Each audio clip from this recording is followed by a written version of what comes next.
Assalamualaikum warahmatullahi wabarakatuh. Berjumpa lagi dengan saya Nur Hidayat di channel Zona Publikasi. Pada kesempatan kali ini, saya akan berbagi tentang alasan mengapa jurnal terindeks Scopus discontinue. Kenapa jurnal terindeks Scopus itu diberhentikan dari Scopus Index ya? Oke, sebenarnya ada beberapa alasan, khususnya yaitu ada 4 alasan inti kenapa jurnal tersebut discontinue dari Scopus. Yang pertama adalah Six Metric and Benchmark atau yang dikenal dengan Matrix. Kemudian alasan berikutnya adalah radar. Kemudian yang ketiga adalah publication concern. Dan yang keempat adalah continuous curation. Oke, akan kita bahas satu persatu, mulai dari six metrics and benchmarks. Yang pertama adalah yang tergolong dalam matrix ini adalah self citation rate.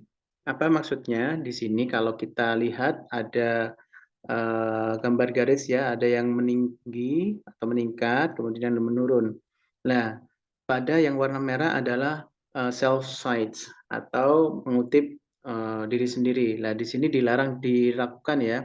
Jadi tidak boleh ketika kita mensubmit artikel itu kita mengutip dari jurnal yang kita tuju, itu nanti akan masuk warna merah di sini. Nah, itu mungkin tidak dianjurkan. Nah, dari sini adalah maksudnya bukan tidak dianjurkan buat kita, tapi tidak dianjurkan untuk pihak jurnal. Jadi tidak boleh dari pihak jurnal meminta kepada penulis untuk mengutip dari artikel yang ada di jurnal tersebut, karena itu nanti masuk pada warna merah di sini ya, self cite. Sedangkan total sites ini yang bagus. Jadi ini adalah ada artikel yang dipublish di jurnal Trinidad Scopus, kemudian dia mengutip artikel dari jurnal tersebut. Nah, tapi terbitnya di jurnal lain. Nah, ini yang paling bagus. Jadi self citation rate nanti dihitung oleh pihak Scopus atau yang di sini warna merah, sedangkan total citation rate adalah kutipan yang didapatkan oleh jurnal tersebut dari publikasi di jurnal lain. Nah, ini yang bagus ya. Kalau ini warna hijaunya naik itu berarti tambah bagus. Sedangkan kalau yang garis warna merah ini yang naik, ini malah nanti bisa mengurangi poin. Kemudian berikutnya ada site score, yaitu total atau jumlah kutipan. Ini juga mempengaruhi daripada impact factor sebuah jurnal. Ini juga diperhitungkan oleh pihak Scopus yang mana masuk pada matrix, perhitungan matriksnya nanti. Kemudian berikutnya adalah number of articles. Nah, di sini teman-teman perlu diketahui bahwa ada juga jurnal yang mohon maaf nakal. Jadi di laporan untuk Scopus itu dokumennya hanya misalnya nih 23 atau 50, kita anggap aja misalnya 50. Tapi artikel yang dipublish atau diterbitkan pada website atau OJS daripada jurnalnya tuh lebih daripada 50 per tahun. Nah, ini perlu dihindari, Bapak Ibu ya, teman-teman harus cek apakah dokumen yang ada di scopus.com itu sesuai dengan jumlah dokumen yang sudah diterbitkan pada jurnal resminya. Ya, misalnya di jurnal resminya itu ada 100 dokumen yang diterbitkan tiap tahun, maka harusnya di Scopus ini juga ada 100 dokumen. Seperti itu. Berikutnya adalah number of full text clicks on Scopus.com dan abstract usage on Scopus.com.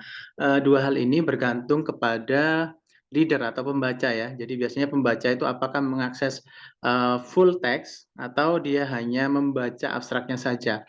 Jika kurang atau sedikit yang mengakses daripada jurnal tersebut atau yang mengakses abstrak ataupun full text-nya itu kok sedikit, itu juga nanti ada penilaian dari Scopus yang masuk dalam kategori matrix. Oke, itu alasan pertama. Jadi matrix ya. Kemudian berikutnya adalah radar. Radar adalah alat analisa berdasarkan algoritma yang digunakan pihak Scopus untuk mendeteksi lonjakan publikasi pada sebuah jurnal. Nah, radar ini baru diterapkan di tahun 2017. Lonjakan publikasi atau perubahan drastis dari jumlah dokumen pada jurnal yang dianggap aneh, tabu, atau mencurigakan akan terdeteksi radar dan bisa menjadi alasan jurnal tersebut dihentikan dari Scopus. Nah, ini ya, misalnya ada yang apa namanya, biasanya di jurnal tersebut itu menerbitkan tiap tahun misalnya 50 dokumen. Tetapi di isu berikutnya atau tahun berikutnya tiba-tiba melonjak drastis ya yang dianggap tidak logis, misalnya melonjak menjadi 100 atau bahkan 150 dokumen per tahun. Nah, ini kan dari pihak Scopus akan melihat itu dengan cara dideteksi oleh radar. Oh, ini ada lonjakan yang tidak logis atau tidak masuk akal, seperti itu, yang dianggap tabu dan sebagainya atau dicurigai gitu ya. Kemudian teman-teman juga harus ngecek tuh di tiap jurnalnya apakah publikasinya itu konsisten gitu ya. Jadi nanti ada juga pembahasan di berikutnya tentang kekonsistensian dari pihak jurnal dalam menerbitkan artikel. Kalau misalnya ada kenaikan itu diperbolehkan, tapi yang harus logis. Misalnya dari 50 dokumen per tahun menjadi misalnya 55 atau 60 gitu ya. Tidak langsung menjadi 100 gitu atau dua kali lipat dari biasanya, seperti itu. Alasan ketiga kenapa jurnal itu discontinue dari Scopus, yaitu publication concern. Nah, ini adalah alasan paling banyak kenapa jurnal itu discontinue. Nah, dari publication concern ini ada 5 kriteria. Yang pertama yaitu journal policy, yang berisikan atau kebijakan jurnal yang berisikan convincing editorial policy. Nah, apakah kebijakan daripada editorial itu benar-benar meyakinkan, jurnalnya meyakinkan, tampilannya meyakinkan, ada template-nya, kemudian ada proses review-nya, dan sebagainya. Apakah meyakinkan keseluruhan daripada jurnal itu? Berikutnya, type of peer review. Nah, di sini ada biasanya double blind reviewer gitu kan. Double blind review. Nah, di sini ada proses reviewnya, intinya seperti itu. Dan apakah proses reviewnya ini berjalan dengan benar, itu pun nanti akan dicek oleh pihak Scopus. Oke, kemudian ada diversity of geographical distribution of editors and authors. Nah, ini teman-teman juga harus ngecek apakah dari editorial board-nya itu terdiri dari berbagai negara. Apakah penulisnya juga terdiri dari berbagai negara. Mungkin saya menyarankan minimal dari 5 negara seperti itu ya. Sehingga dari berbagai negara itu ada diversity-nya, ada perbedaan. Oh, negara ini, negara ini. Jadi penulisnya tidak didominasi oleh satu negara seperti itu. Sehingga nanti itu apa namanya isi daripada artikel yang ada pada jurnal itu bervariasi dari berbagai negara, yang mana kontribusinya pun nanti akan tinggi ya. Oke, berikutnya adalah konten.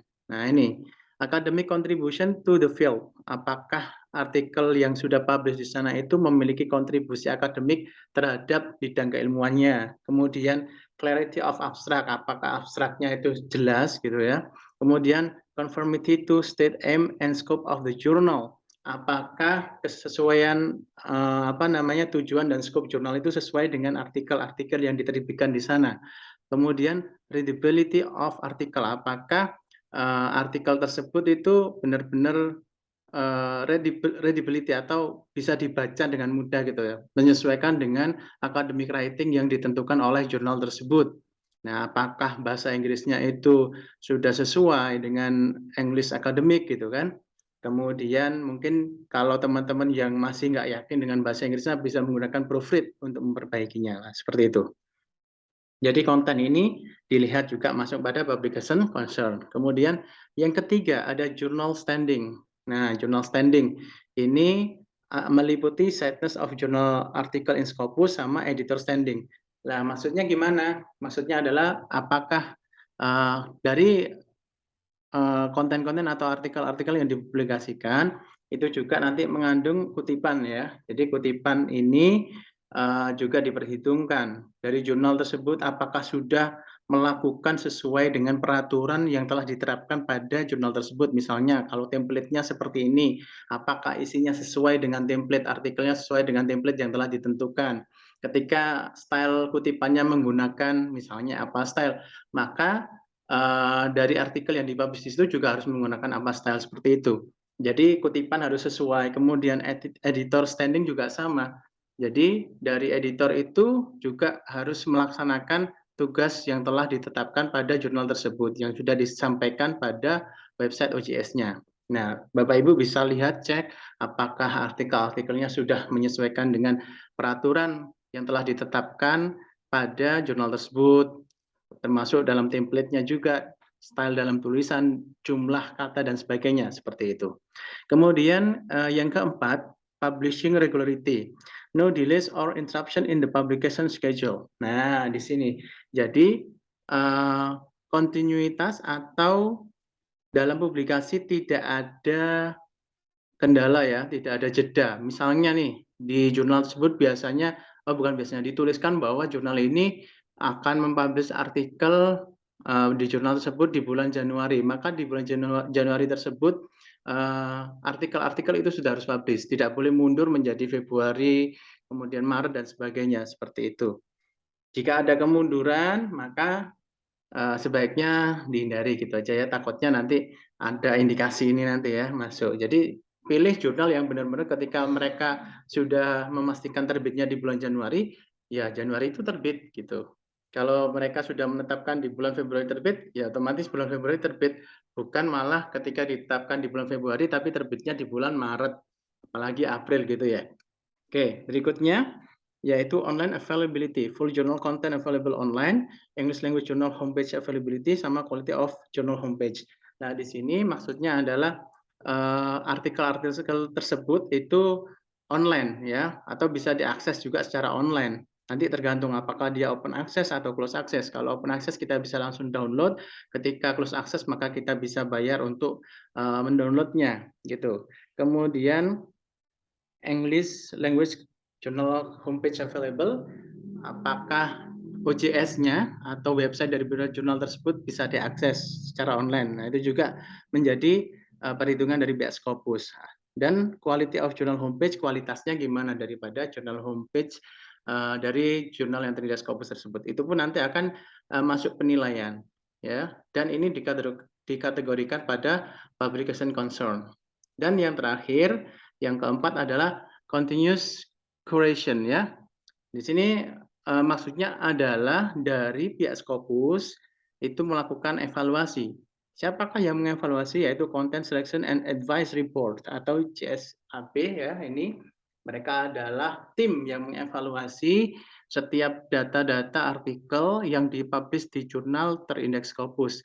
Itu akan dievaluasi jika evaluasi ada menemui berbagai permasalahan, misalnya di sini ada all title identified for underperformance, publication standard concern, outlier behavior, or during continuous content creation will be reviewed by the content selection and advice report. Jika ditemui ada judul ya, itu di bawah performance, kemudian publication standard concern-nya juga di bawah atau ada permasalahan ya di jurnal tersebut selama mereka terbit, ya maka dari pihak CSAB ini akan melakukan evaluasi apakah jurnal tersebut masih bisa termasuk dalam apa namanya jurnal yang terindeks Scopus atau dianggap standar ya, masuk standar daripada kriteria jurnal yang terindeks Scopus atau tidak. Jika itu dianggap tidak, maka dia akan didiscontinue. Tapi jika itu dirasakan oleh CSAB itu masih layak untuk masuk di jurnal terindeks Scopus, maka dia akan tetap berlanjut. Seperti itu teman-teman. Nah, untuk lebih jelasnya mungkin kita juga harus cek. Nah, di sini kalau teman-teman atau Bapak Ibu ya melihat atau download dari Scopus source list ya, di sini tuh dijelaskan reason kenapa jurnal ini discontinue. Ini discontinue title September 2022 terbaru ya. Alasannya adalah ini. Tadi, jadi dari 4 tadi ada alasannya. Misalnya ini radar. Nah, maka berarti dia ada lonjakan yang dianggap tabu atau mencurigakan ya. Kemudian ada publication concern dari 5 kriteria tadi berarti masuk di sini. Kemudian ada matrix yang awal tadi. Kemudian ada juga yang lain yaitu yang apa namanya continuous curation di sini. Nah, di sini ada evaluasi ya.